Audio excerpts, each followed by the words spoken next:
ये फरमाइए सर, ये अब मियां इमरान खान साहब के बारे में बार बार ये कहा जा रहा है कि इसी महीने में डिस्क्वालीफाई हो जाएंगे। शाह महमूद कुरैशी साहब भी गए और जो कुछ अदालतों के अंदर हो रहा है सब कुछ आपके सामने। साइफर का केस तो मेरा ख्याल बड़ी स्पीड से अब चलना शुरू हो गया। तो अब अगर इमरान खान साहब को बाहर निकाल दिया जाता है, इलेक्शन हो जाता है, तो क्रेडिबिलिटी होगी कोई उसकी? चौधरी साहब, मेरे ख्याल में ये इख्तियार पाकिस्तान के अवाम के पास है कि वो किस सियासी लीडर को डिस्क्वालीफाई करते हैं अपने वोट के जरिए या नहीं करते। हमने माजी में इस तरह के बहुत से तजर्बे देखे हैं। 2018 का इलेक्शन मियां नवाज शरीफ साहब के बगैर हुआ, वो आज भी डिस्क्वालीफाइड हैं। और भी बहुत से सियासतदान जो पिछले दौर में डिस्क्वालीफाई किए गए, 4-5 नाम और भी हैं। क्या निकला, क्या फायदा हुआ?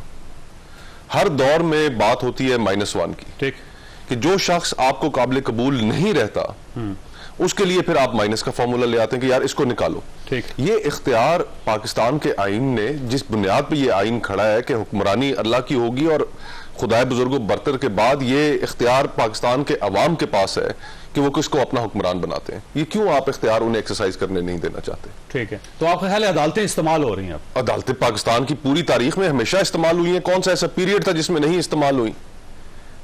नहीं, साइफर का केस तो ठीक है, जेन्युइन है ना सर। देखो, कहते हैं साइफर का केस तो जेन्युइन है ना सर। खान साहब को क्या जरूरत थी कि वो साइफर दिखाते रहते, फिर उसके बाद वो उसकी कॉपी निकाल के अमेरिका चली गई, कॉपी गुम हो गई, क्या जरूरत थी उनको ये करने की? देखिए, साइफर वाले मामले में ये केस के अंदर इस हवाले से थोड़ी जान तो बनती है कि वो एक ऐसा डॉक्यूमेंट था कि जिसको एक लीक नहीं करना चाहिए था। उसकी गुफ्तगू को बतौर वजीर आजम जो उनके इल्म में आई वो बाहर नहीं आनी चाहिए थी। एक रिस्पॉन्सिबिलिटी इस ऑफिस की तो थी, लेकिन हम ये जानते हैं चौधरी साहब कि ये सारी चीजें उस वक्त बाहर आ जाती हैं जब आप एस्टेब्लिशमेंट की गुड बुक्स में नहीं रहते। ठीक, जब आप उनकी गुड बुक्स में होते हैं तो आपके ऊपर 100 मुकदमे भी हो, ठीक, तो आपसे कोई पूछगछ नहीं होगी। अगर आप उनकी मंजूर नजर किसी पॉलिटिकल पार्टी में जाना चाहते हैं तो आप या जाते हैं तो अगर आपका जो मर्जी है पस मंजर हो, आपको ड्राई क्लीन तस्वुर किया जाएगा। और ये इमरान खान साहब भी इसके बेनिफिशियरी हैं, ऐसा नहीं कि इमरान खान साहब इसके बेनिफिशियरी नहीं रहे। बड़ी मशीन लगा दी गई। जी हाँ, और 2018 के जो इलेक्शन थे वो हमारी तमाम एस्टैब्लिशमेंट ने यकजान और यककल्ब होकर इमरान खान साहब को इलेक्शन जिताने की कोशिश की। ये कोई ढकी छुपी बातें तो नहीं है। RTS को बिठाया, जो सारा कुछ किया उनको वजीर आजम बनाने के लिए। तो ये जो सारा हमारा कहना तो मेरा कहना तो चौधरी साहब ये है कि ये 75 साल के सारे आजमूदा फार्मूले, हम ये हुक्मरान तबके की जो आपस की लड़ाई है इससे बाहर ही नहीं निकल पा रहे। 25 करोड़ लोग हैं, उनकी जानिब हमारी तवज्जो नहीं है। उनकी जिंदगियों का क्या बन रहा है, वो किस मुश्किल से गुजर रहे हैं, वो अपने बच्चों को पढ़ा सक रहे हैं, नहीं पढ़ा सक रहे, उनका मुस्तकबिल क्या है, वो अपने घर का किचन चला सक रहे, नहीं चला सक रहे, वो अपने बिल दे पा रहे, नहीं दे पा रहे, मुल्क तरक्की कर रहा है, नहीं कर रहा, खुशहाली है, नहीं है, इंसाफ है, नहीं है। ये हमारी तो प्रायोरिटीज ही नहीं है। जाहिर हुक्मरान तबका जो है वो बस आपस में दस्तो गिरबान है, इक़्तिदार की म्यूजिकल चेयर है। आज इसके पास है तो कल उसके पास, हर कोई बैसाखियां तलाश करने की तगदौ में लगा हुआ है। आज इनको भी डील मिल जाए, ये भी फौरन डील ले लेंगे, वो डील करके आ रहे हैं लंदन से। तो ये क्या तमाशा? आपकी पुरानी आपसे हमारा राब्ता नहीं हो रहा। मुस्तफा साहब, ये फरमाइएगा, आपने एक नई पार्टी बनाने का ऐलान किया था, लेकिन उसमें जो मेन आपके साथी थे शाहिद खान अब्बासी साहब, वो तो मियां नवाज शरीफ साहब से उनकी मुलाकात भी होगी, अब वो जलसे की तैयारियां भी कर रहे हैं, तो अब मेरा ख्याल है आप अकेले रह गए सारे इस काम में। मेरी अभी शाहिद खान अब्बासी साहब से बात नहीं हुई। तो मैंने उनके सामने जो तजवीज़ रखी थी, मौक़िफ़ रखा था, बल्कि बड़ा भरपूर तरीके से मुकदमा लड़ा था, वो ये था कि इस वक्त एक गुंजाइश मौजूद है। ठीक, आप अभी थोड़ी देर पहले जिक्र कर रहे थे इमरान खान साहब की पॉपुलैरिटी का, शोएब साहब ने भी किया। तो ये सब मैं ये हूं कि इमरान खान साहब की इस वक्त पॉपुलैरिटी नहीं है, उनके साथ अवाम की हमदर्दी और उनका मजलूमियत का बयानिया मकबूल है। ठीक, उनकी आप हुकूमत के अंदर जरा प्रोग्रेस चेक कीजिए। एक और नौकरी की उन्होंने बात की थी, 50 लाख घरों का उन्होंने वादा किया था। उन्होंने कहा था मैं कर्जे नहीं लूंगा, लोगों को मेरिट पे अपॉइंट करूंगा, और दिया तोहफा उन्होंने बुजदार साहब का और महमूद खान साहब का। इश्यूज के ऊपर तो पॉलिटिक्स हो ही नहीं रही।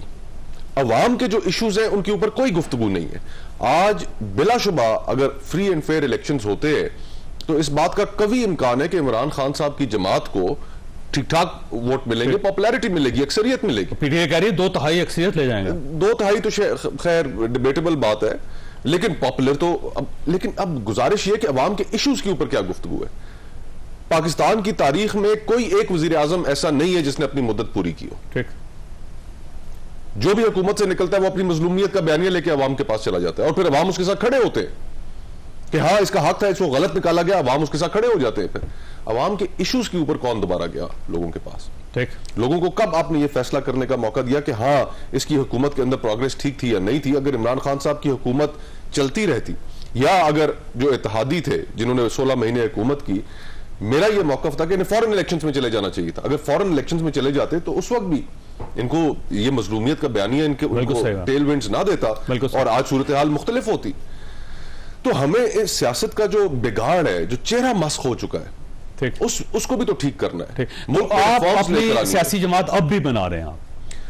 शाहिद खाकान साहब देखते हैं, उन्हीं का स्टैचर है, उन्हीं की वो सियासी कद काट है। मेरा तो इतना नहीं है कि मैं खुद इस रास्ते पे चल पड़ूं, अगर होता तो मैं चल पड़ता वैसे। ठीक है, लेकिन शाहिद खाकान साहब आपके साथ बेवफाई तो नहीं कर गए वो कहीं? नहीं, ये तो सियासत है। सियासत के अंदर सियासत में बेवफाई जायज है। सियासत के अंदर इस तरह की एक्सपेक्टेशंस ही नहीं रखनी चाहिए। वो कहीं ऐसा तो नहीं वो कह रहे हैं कि आपको खड़ा करने? मेरा ऐसा कोई ख्याल नहीं है।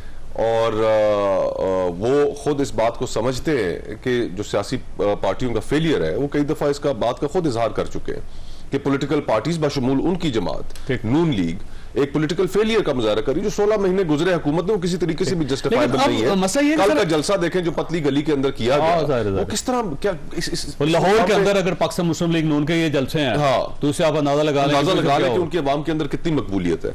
तो वो तो इन चीजों की निशानदेही करते रहे और ये बात भी समझते हैं कि एक सियासी जमात की गुंजाइश इन सियासी जमातों के फेलियर की वजह से पैदा हो गई है।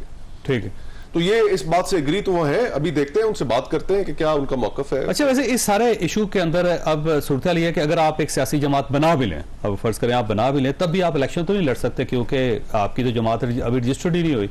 रजिस्टर्ड नहीं हुई, फिर उसने जाहिर है उसको कोई निशान नहीं मिलेगा, इंतखाबी निशान नहीं मिलेगा, तो इलेक्शन में कैसे जाएंगे? देखें, ये तो टेक्निकल मामलात हैं। किसी भी वक्त आप जब तक इलेक्शन का शेड्यूल ना आया हो, उससे पहले आप इलेक्शन कमीशन के अंदर आप पॉलिटिकल पार्टी रजिस्टर करा सकते हैं, क्योंकि पाबंदी तो नहीं है उस पर। ये आईनी हक है, कानूनी हक है। और लेकिन इंतखाबी निशान तो लाट हो चुके हैं ना सब सारी पार्टी। तो इंतखाबी निशान जो अभी इलेक्शन का शेड्यूल नहीं आया, उसके अंदर और मजीद निशानों की फहरिस्त मौजूद है, उसके अंदर से कुछ चांसेस किया जा सकता है। तो एक गुंजाइश मौजूद है। पहले कंसेप्चुअली तो क्लियर हो। बिल्कुल ठीक। जब आप कंसेप्चुअली क्लियर हो जाएंगे तो फिर अगला कदम उठाएंगे।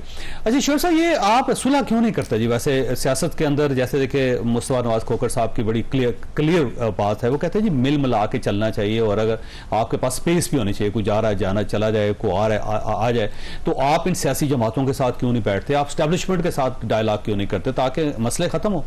देखिए, मैंने तो 10 दफा ये बात सारे टीवी चैनल्स पे भी की, सब दोस्तों को भी कहा। देखें, इस वक्त मुल्क के मसाइल का हल क्या है?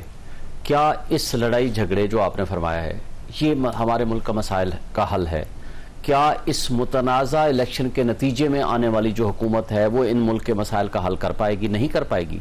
अगर वक्त से पहले आपने इलेक्शन को ही मुतनाज़ा कर दिया, आपने एक पार्टी को हर हाल में जो मकबूल तरीन पार्टी है उसको कबूलियत की शर्त रख दी गई है, और वो कबूलियत की शर्त ये है कि जनाब पीटीआई और इमरान खान के अलावा सब कुछ काबिल कबूल है। ये कहा जा रहा है वैसे, मतलब ये जो परसेप्शन है, परसेप्शन है, ये जो बाजार जो सिचुएशन है वो यही है। मुझे बताएं, आज सारे पाकिस्तान में मुस्लिम लीग नून तमाम पॉलिटिकल पार्टीज को जलसे करने की इजाजत है।